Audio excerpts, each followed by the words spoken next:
आज इस प्रीता का चांद क्लासेस में आज मैं व्याकरण शब्द के साथ फिर आपके सामने उपस्थित हूँ।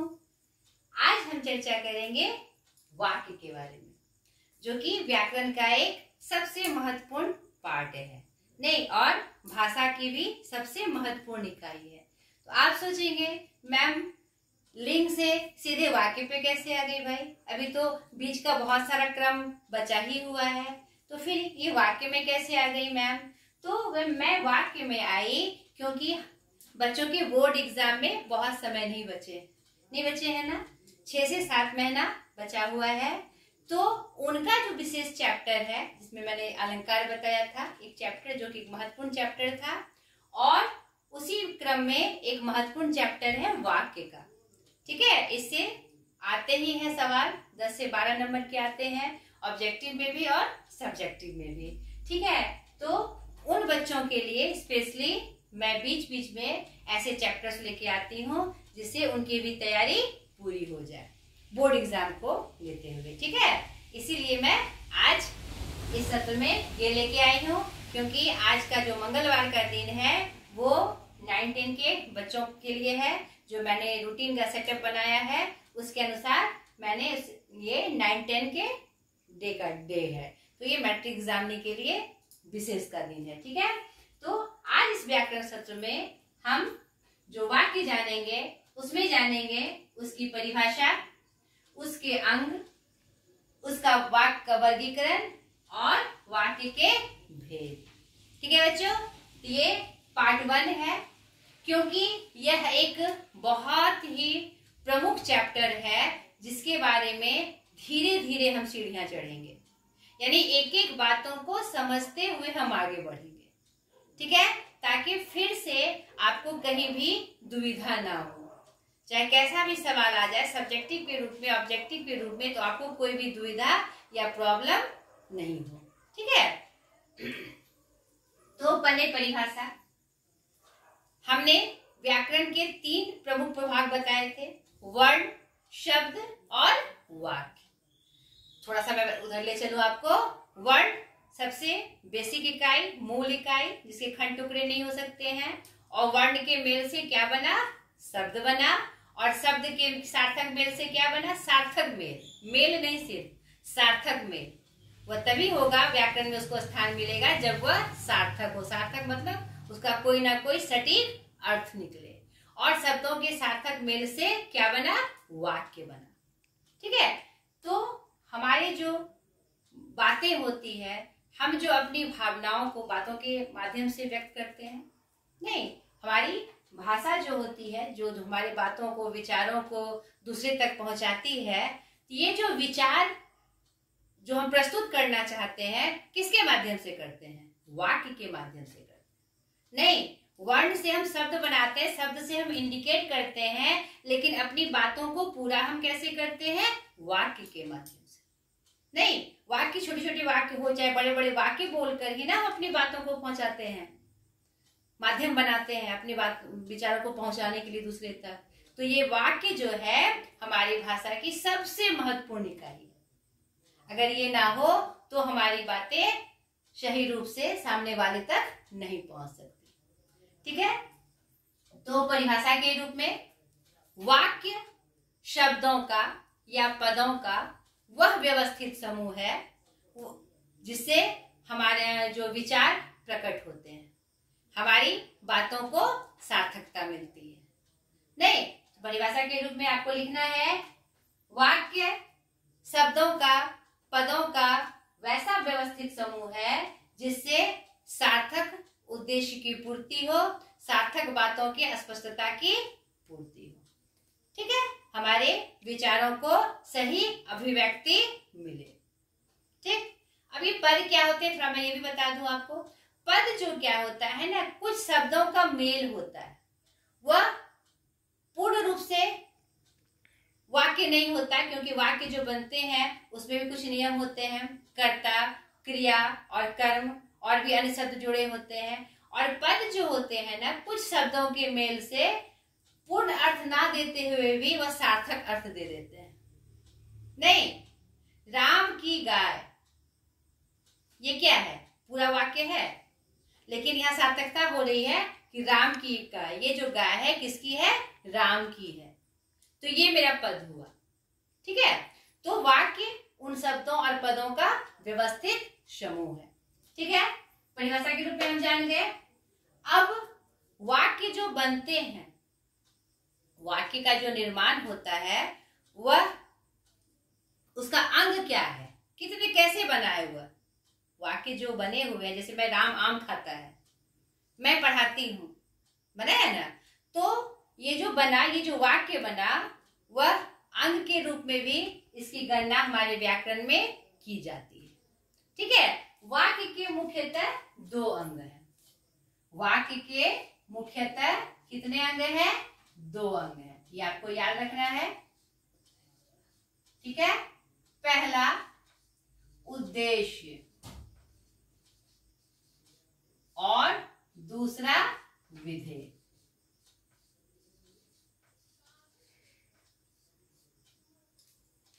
हम जो वाक्य बोलते हैं, कहते हैं, लिखते हैं, सुनते हैं, उसका कोई ना कोई उद्देश्य होता है और उस उद्देश्य को पूरा करने वाला, वह उद्देश्य जो पूरा करता है, उससे हमारा क्या होता है? विधेय पूरा हो जाता है, कार्य पूरा हो जाता है, क्रिया को संपूर्णता मिलती है। समझे इस बात को?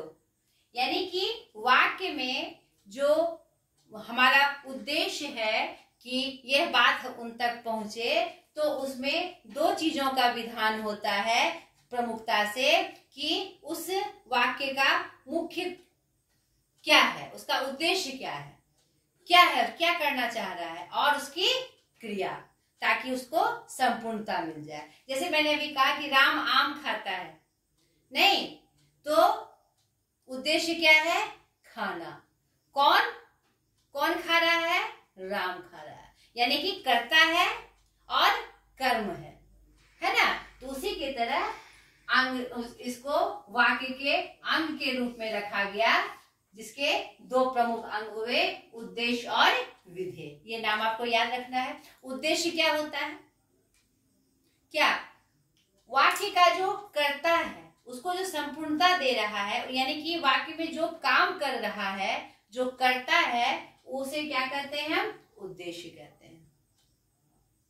ठीक है, यानी उसका जो उद्देश्य, जिसके बारे में कुछ कहा जाए, ऐसे साधारण अर्थ में समझिए आप कि जिसके बारे में कुछ कहा जाए वह मेरा उद्देश्य है। ठीक है, और उद्देश्य के बारे में जो कहा जाए वह हमारा विधेय है, उसकी पूर्णता जो होती है। समझ में आई अब बात बच्चों? यानी जिसके, आपको साधारण अर्थ में ये जानना है कि जिसके बारे में कहा जाए, वह वाक्य में जिसके बारे में कहा जाए वह मेरा उद्देश्य होता है, और उद्देश्य के बारे में जो कहा जाए वह मेरा विधेय होता है। तो अंग का एकदम नाम आपको एकदम से याद रख लेना है। जैसे राम आम खाता है, मैंने अभी उदाहरण दिया, तो राम आम खाता है, जिसके बारे में कुछ कहा जाए, किसके बारे में कहा जा रहा है? राम के बारे में नहीं कहा जा रहा है। कौन आम खाता है? और कैसे जानेंगे हम उद्देश्य को? कैसे जानेंगे? हम प्रश्न करेंगे, कौन करता है? कौन करता है, यानी जो क्रिया होगी उस वाक्य में, या जो भी कथन होंगे, तो हम सवाल करेंगे कौन, तो जो उत्तर आएगा वही मेरा उद्देश्य होगा। कौन आम खाता है? राम, यानी जिसके बारे में बात हो रही है। किसके बारे में बात हो रही है? राम के बारे में बात हो रही है, तो वह मेरा उद्देश्य है। और उद्देश्य के बारे में बताया, राम क्या करता है? राम आम खाता है, तो आम खाता है क्या हुआ? विधेय हो गया बेटा। देखिए, जैसे कि फिर से उदाहरण से देखिए, आप समझाती हूँ। राम आम खाता है, ये उदाहरण आया हमारे सामने अंग को बताने के क्रम में। तो मैंने क्या बताया? उद्देश्य क्या है? जिसके बारे में कुछ कहा जाए, और मुख्यतः आप सेट कर लीजिए दिमाग में, जो कर्ता होता है वाक्य का वही उद्देश्य होता है, क्योंकि उसी के बारे में कोई बात कही जाती है। तो यहाँ पर उद्देश्य किसको हम पा रहे हैं? राम को पा रहे हैं, क्योंकि राम के बारे में कहा जा रहा है। कौन खाता है? आप प्रश्न करिए, कौन? मैंने आपको बताया, ठीक बताइए, कौन खाता है? राम खाता है। ठीक है, तो ये मेरा उद्देश्य हो गया। और उद्देश्य बारे में जो बताया जाए वह मेरा विधेय होता है। आम खाता है कौन? राम, तो उद्देश्य।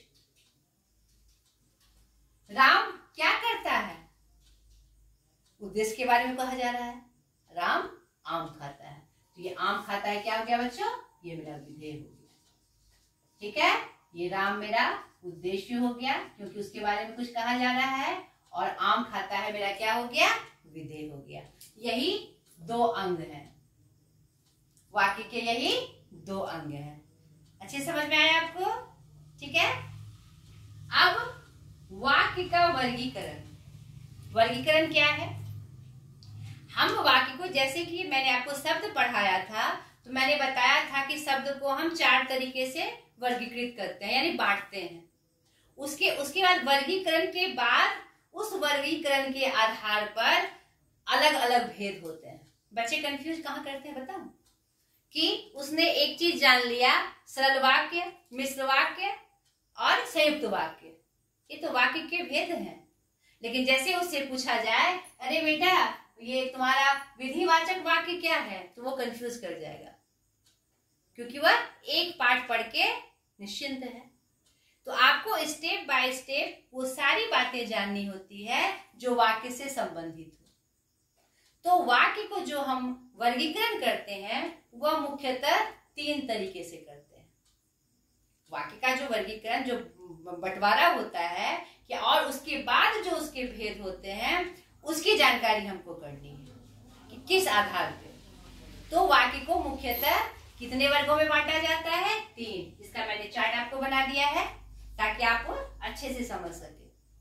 ठीक है, तो वाक्य को का जो वर्गीकरण होता है मुख्यतः 3 तरीके से होता है, 1, 2 और 3। इसको आप अच्छे से अपने नोटबुक में उतार के आप उसको याद करिएगा। ठीक है, आप फिर उसका 2-3 बार पढ़ने से आपको अच्छे से बात समझ में आ जाएगी। ऐसे मैं आपको समझा भी रही हूँ, आशा करती हूँ कि आपको हमारी बातें अच्छे से समझ में आती होगी। जो बातें ना समझ में आए तो आप मुझे कमेंट करके जरूर बताएं। ठीक है, और मैं अच्छे से उसे एक्सप्रेस करने की कोशिश करूंगी। तो जो वाक्य का वर्गीकरण होता है मुख्यतः जो 3 आधार हैं, पहला है स्वरूप, बनावट अथवा रचना। तीनों एक ही सिमिलर शब्द है, पर्याय शब्द है, पर्यायवाची इसको बोलते हैं। यानी कि आपसे चाहे पूछा जाए स्वरूप के आधार पे, चाहे बनावट के आधार पे, चाहे रचना के आधार पे, तीनों में से किसी शब्द का प्रयोग हो तो आपको इसके बारे में बताना है। ठीक है, तीनों में से कोई भी शब्द का प्रयोग किया जा सकता है प्रश्न में। तो स्वरूप हो, चाहे वह बनावट हो अथवा रचना हो, उसके आधार पर वाक्य के 3 भेद होते हैं। ठीक है, सरल वाक्य, संयुक्त वाक्य, मिश्र वाक्य। दूसरा, क्रिया के आधार पे। क्रिया के आधार पे जो वर्गीकरण होता है उसमें भी 3 भेद होते हैं, कर्तवाचक वाक्य, कर्मवाचक वाक्य और भाववाचक वाक्य। ये भेद हुए, ये भेद हुए बेटा।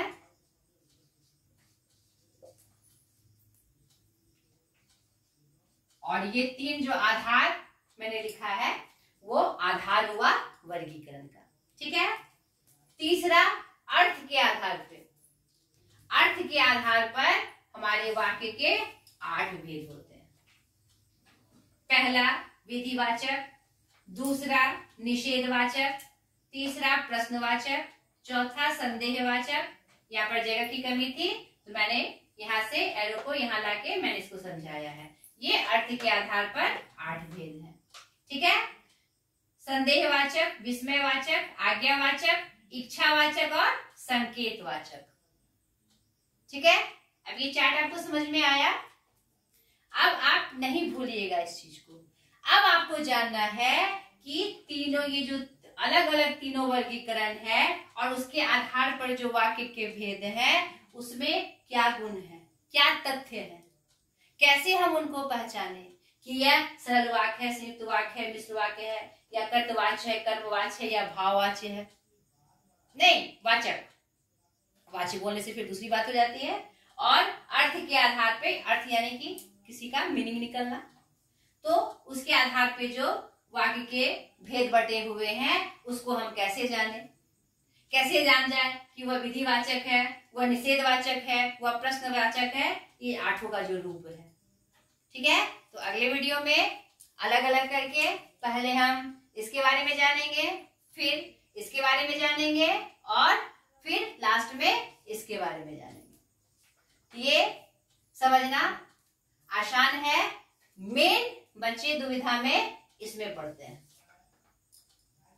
तो आप हमारी वीडियो को वॉच करते रहिए, हर वीडियो में आप शामिल होइए, तो आपको अच्छे से ये चैप्टर जो है समझ में आएंगे।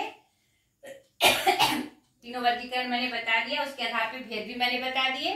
अब एक एक करके अलग अलग से मैं इसकी चर्चा करूंगी और पूरे स्पष्ट तरीके से आपको पहचानना और बता दूंगी। मैं आपको ट्रिक भी बता दूंगी कि आप इसको कैसे पहचान सकते हैं। ठीक है बच्चों, आज तक के लिए इतना ही। आशा करती हूँ मेरा वीडियो आपको पसंद आया होगा। प्लीज इसे अपने ग्रुप में शेयर करें, शेयर करवा के उसे सब्सक्राइब कराएं और मुझे सपोर्ट करें। बाय।